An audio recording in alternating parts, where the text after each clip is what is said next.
Most people think that time management means doing more faster in order to get more done and squeeze every minute out of every day. That mindset is exactly why they feel overwhelmed and behind. I believed it too until it completely burned me out. In this video, I'll show you the time management shift that changed everything for me and why slowing down actually is the fastest way to move forward. And I want to talk about this in the analogy of driving a car. This is going to make sense in a bit, so hold on, right?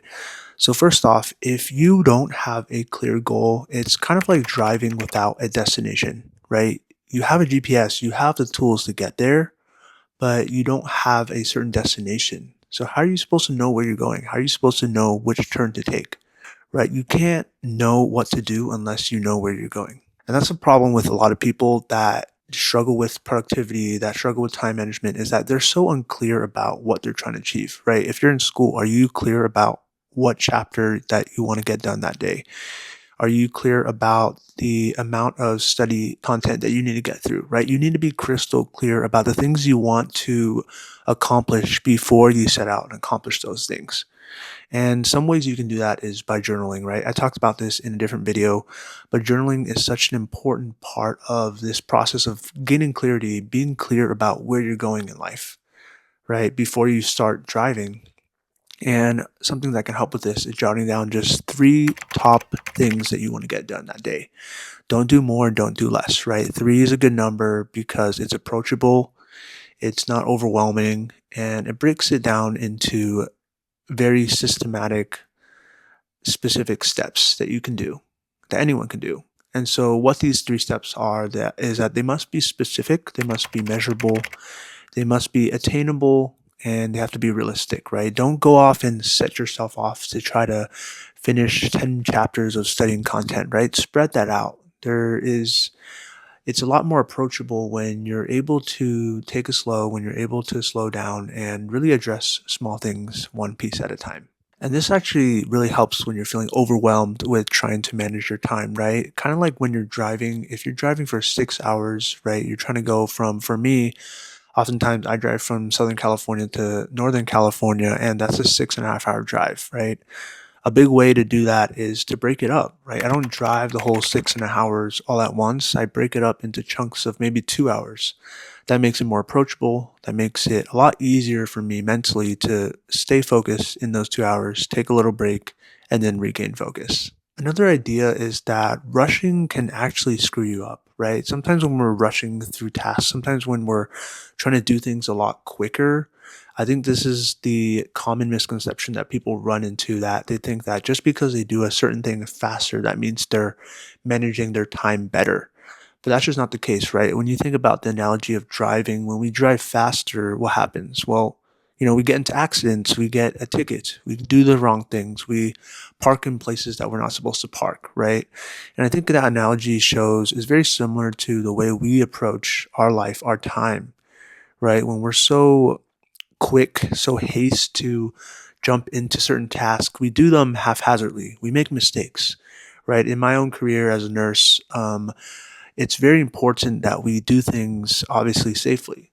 But at the same time, there is this pressure to almost perform. There's this pressure to like be able to accomplish everything that you need to do in that task, right? It's a very busy 12 hours, but that doesn't mean that you should rush through everything that you need to do, right? All your patients demand care from you, but that doesn't necessarily mean that the care that you provide them should be rushed, should be unthoughtful. And I actually ran into this when I was taking care of a patient, and it was one of those nights that I just was feeling a little bit more impatient compared to many other nights. And it was this moment where actually this mother ended up reporting me. And it was because she felt like I wasn't taking care of her. She felt like I made her feel like that she was a burden. And so I really think that the way we care for people is shows. And when we rush through life, when we rush through, our time with friends, when we rush through projects or even rushing through studying, if you're in school, those things can definitely lead into negative results. Sometimes there's consequences that we might not see. And you gotta learn to be flexible, right? On the road, sometimes you'll hit certain exits. Sometimes there'll be roadblocks. Sometimes there'll be lane closures, right? And some things that you don't foresee, right? When it comes to time management, I think it's the same thing. I think sometimes we run into hiccups, we run into distractions, which is something I'll talk about in a few minutes. But we run into these roadblocks, these obstacles that we may have not seen coming, but we got to learn how to adapt. We got to learn how to shift our focus in order to stay on track, in order to get to where we're going. And so, what happens when we are distracted, or what happens when we do run into obstacles, right? Well, what happens when we get lost, right? If we go to the wrong direction, the GPS reroutes us, right? And so I think that's the approach that I also use when it comes to managing my time, is that when I am distracted, when I'm doing something else, what is the fastest way for me to reroute? Because even when the GPS reroutes me, I might continue going down the wrong direction, and that will eventually lead me to the wrong place, right? But at the end of the day, the faster I am able to turn around or to take the exit to get back on the right freeway, the faster I can to get to that destination. I think it's also important at the end of what you accomplish to reward yourself. I think this is a big part of productivity and time management that we often overlook because we are so used to getting things done and then moving on to the next task and then getting that done and then moving on to the next thing. But I think something that we often forget is this reward loop, right? Our brain works so much better when we reward ourselves, when we give ourselves good things for doing good things. And some small ways we can do this, for instance, when I was in nursing school, was every time I made it to the end of the week, it was Friday, and I did a really good job, I passed the test, I would go out for milkshakes. And even though that's not like the healthiest thing to do, it's a way that I was able to reward myself for the hard work that I put in, for the long hours I spent studying, right? So I highly recommend you somehow implement some kind of reward loop system into your own process, into your own schedule, because in terms of longevity, in terms of being able to last, right, have a sustainable system for you to grow and move forward and manage your time well, that's going to be an important part of that process, right? So whether you're going out for a nice dinner, maybe you're just going out for a workout because you haven't been able to make time for that all week, right? Do something that makes you happy. Do something that brings a smile to your face, because that is going to help you in the long run. So now I want to turn my attention to just addressing distractions, because I think that's such an important thing that we often just let. I think is one of the biggest problems in our age today, that there's so many distractions around us. We have social media. Obviously, you're no stranger. I'm no stranger to doom scrolling. There's so many things in our life today that just distract us, pull us away from the main thing, from keeping the main thing, right? I remember one of my professors always told me, don't major in the minors, right? Don't focus on the little meticulous things. Make sure you're staying on task, right? And I think a way that we often can get distracted is just by our phones, right? That's one of the biggest distractions for us. And obviously, I can give you generic advice like putting it away, putting it in another room, setting alarms and limits, but you already know that. I think some of the less obvious advice comes down to this. I think it comes down to knowing actually which distractions are worth addressing, right? Because I don't want to say that like all distractions in life are not important, right? There may be times when you get a text and it's an important one where you have to pick up your kid from work, or you have to, or sorry, pick up your kid from school, or maybe someone's really sick in the hospital and you have to take time off of work or leave work early. There's important things that you have to address in that moment, right? But there's also other less important things, like you get a text from one of your friends saying like, hey, how are you doing? Like, you can answer that later. So there's certain things that I think as a nurse as well, I learned that it's important to prioritize. It's important to know what's important to you. And again, that goes back to, I think, journaling, being clear about the things that matter to you, the things that really hold significance in your life. Because if you allow everything to take importance in your life, nothing is going to be important. I'm going to say it again. If you let everything be important in your life, nothing is important, right? Because when we give ourselves to every beck and call, to everything that calls our name, that basically means we have no priorities, right? If you have more than 5 priorities, you have no priorities at all. I forget who said that, but I think the idea is to focus on that one thing, to focus on the things that are most important to you and be clear about that. And once you figure that out, eliminate everything else, right? Because all of that is noise, right? Learn how to tune it down and to just focus on the work you're doing and then get to whatever it is that, demands your attention then. So yeah, maybe you got distracted. Maybe you missed a workout this week. Maybe you missed a deadline. Maybe you missed an important birthday that you should have been at, right? But the GPS will reroute you, right? You always have a chance to redeem yourself, to reroute, to pivot, right? And so, what opportunities are you using to recenter yourself? How long does that take, right? Because everyone takes a wrong turn once in a while. But the faster that you can reroute back on track, the faster you'll reach your destination. And I really think that's what separates people that get distracted and get derailed for hours and hours and look back and ask themselves, like, what the heck did I do with the rest of my day? Versus those people that get distracted as well and they look at themselves and they're like, okay, well, that's okay. Like, how am I going to recenter? How am I going to refocus back on what I need to do?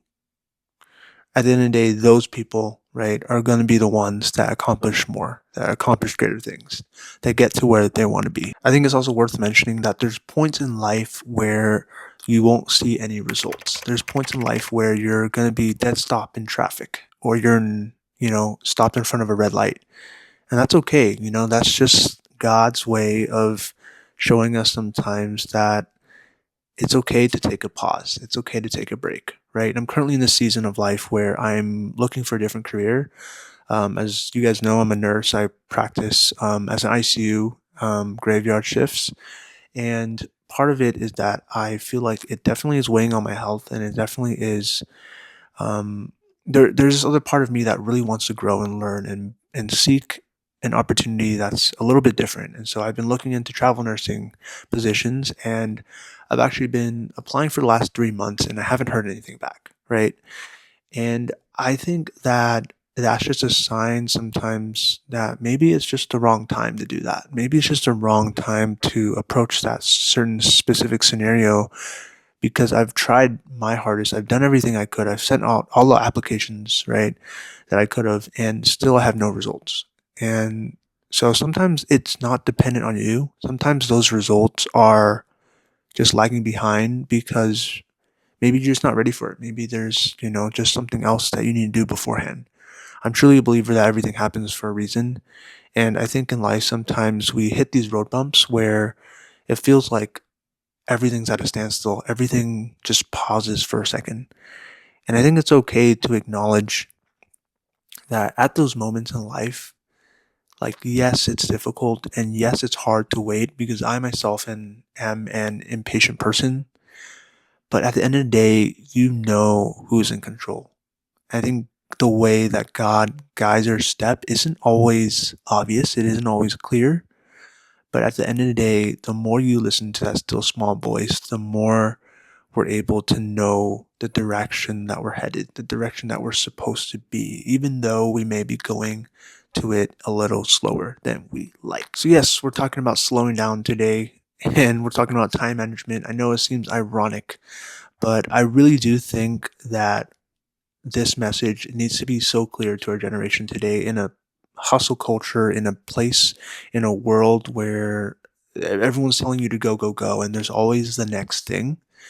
Let me just be the first one to tell you that there will always be the next thing. There will always be the next stage in life. There will always be the next thing. After elementary school, you go to middle school, to high school, to college, and then you find a job, and then you find a girlfriend or a boyfriend, and then you find a husband and wife, and you get settled, and you have kids, and then you become a grandparent. And then, wait, I forgot the part where you work and you do all that stuff for like decades and decades, and you're taking care of a soul, and the next thing you know, you're waking up in your deathbed, and you're looking back and wondering what the heck happened. Well, let me tell you right now, you just been granted 50 years of your life back, right? Maybe you're in your 30s, right? And say you die in your 80s, right? Not to be grim, sorry about that. But say you die in your 50s, right? And right now I'm talking to you in your 30s at this moment in your life, you have 50 more years to live. How are you slowing down? Because if you rush, if you keep your foot on that gas pedal, I promise you, on that day, on that deathbed, you will regret what you did because you weren't able to take the moment to be present, to slow down, to be in the moment, right? Sometimes the things in life, the most important things in the life are in the here and now. They're not in the tomorrow, to the what ifs, to the what will happen, right? I think we often get so carried away with worrying about the future and then also, being carried away with being anxious about the past. But how can we remind ourselves to live in the moment, to live in the present? Because that is where the gift is. That's why they call it the present. So time management is about using time wisely, not quickly, right? We all have the same 24 hours in our life, but the question is, how are you using those 24 hours to your best ability? If the way you're spending your time isn't aligned with your current values, if you're feeling like you're just forcing discipline, you're forcing the things that you're trying to do in order to fit your schedule, I made a video right here talking about not forcing your time. Go ahead and watch it. It's going to be really helpful.